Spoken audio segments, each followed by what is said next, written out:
We pray for your provision, Panginoon, para sa lahat ng pangangailangan ng mga anak mo dito po sa Shepherd's Heart Church. Patuloy mo po kaming pagkalooban, Lord, ng maayos na kalusugan, lalong-lalo na po ang mga senior sa church. Continue to give them good health and strength, Panginoon.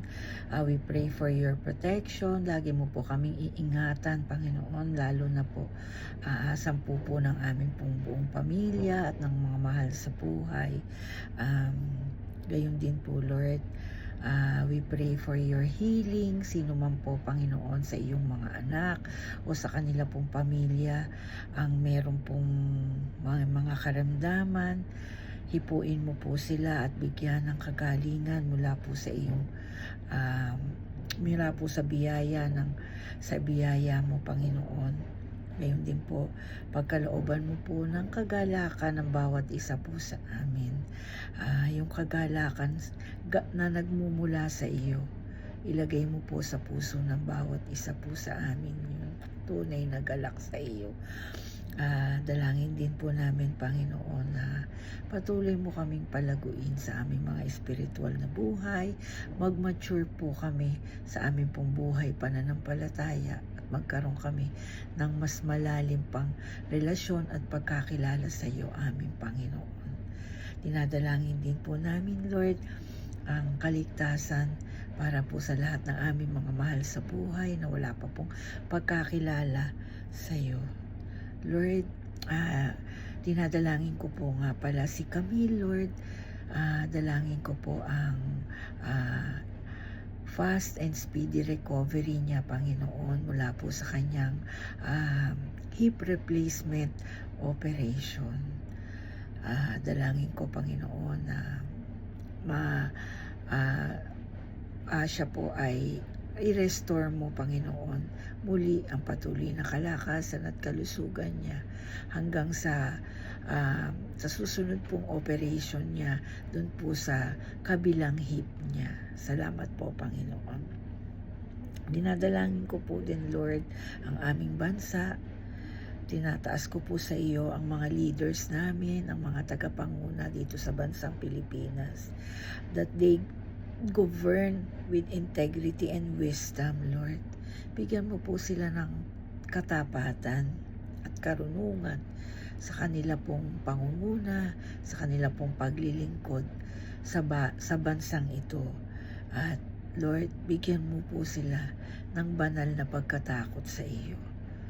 Na Lord, alamin po nila at maunawaan nila na meron po talagang isang Diyos na nakakakita sa kanila sa lahat po ng kanilang ginagawa. At ito po'y magbigay sa kanila ng takot na gumawa ng hindi tama.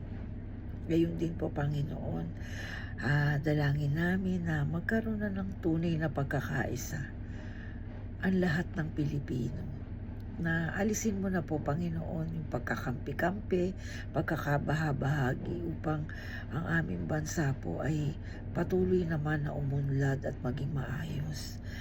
At gayon din po, dinadalangin namin ang provision mo, Panginoon, para sa mga mahihirap at sa mga marginalized na Filipino, Panginoon. Tulungan mo po sila at paabutin, Lord, sa lahat ng kanila pong mga pangangailangan.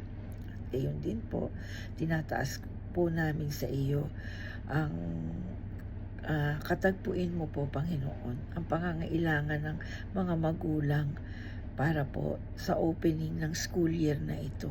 Tulungan mo po sila, Panginoon, lalo-lalo na po dun sa mga magulang na may mga pinag-aaral po na mga anak. At dalangin po namin na maging maayos naman po ang pagbubukas ng klase sa darating itong buwan na ito, Panginoon. Salamat po, O Diyos, dahil alam namin na Ikaw naman ay Diyos na punong-puno ng kabutihan, walang hanggan ng katapatan, at tumutugon sa pangangailangan at panalangin ng iyong mga anak.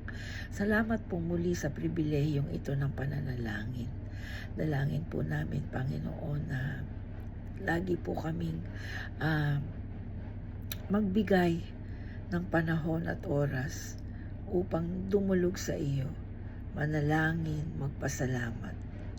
Minsan pa, Panginoon, itinataas po namin sa iyo ang mga kahilingan namin sa hapong ito. We know, Lord, na ito'y tutugunin mo ayon po sa iyong dakilang kalooban. Salamat po, Panginoon.